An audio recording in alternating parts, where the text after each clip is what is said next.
রোববার সকাল ৮টায় বিমান বাংলাদেশ এয়ারলাইন্সের বিশেষ ফ্লাইটে ঢাকার শাহজালাল বিমানবন্দর থেকে রওনা হন প্রধানমন্ত্রী শেখ হাসিনা। এ সময় মন্ত্রিসভার কয়েকজন সদস্য এবং সরকারের ঊর্ধ্বতন কর্মকর্তারা বিমানবন্দরে প্রধানমন্ত্রীকে বিদায় জানান।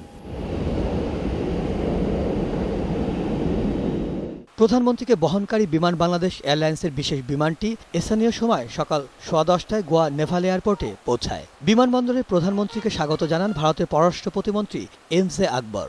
ফুলেল শুভেচ্ছা, স্ট্যাটিক গার্ড প্রদর্শন ও সাংস্কৃতিক উপস্থাপনায় বরণ করা হয় প্রধানমন্ত্রী শেখ হাসিনাকে। দুপুরে বিমস্টেকভুক্ত দেশগুলোর নেতাদের সম্মানে গোয়ার মুখ্যমন্ত্রীর দেয়া মধ্যাহ্নভোজে অংশ নেবেন প্রধানমন্ত্রী।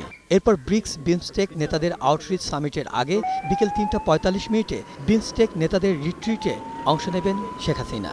রাত 9টায় ভারতের প্রধানমন্ত্রী নরেন্দ্র মোদীর সঙ্গে প্রধানমন্ত্রীর দ্বিপক্ষীয় বৈঠক হওয়ার কথা রয়েছে। বাংলাদেশের প্রধানমন্ত্রীকে স্বাগত জানিয়ে বিভিন্ন ছবিতে সাজানো হয়েছে গোয়ার রাজপথ। শোভা পাচ্ছে বিভিন্ন দেশের পতাকা।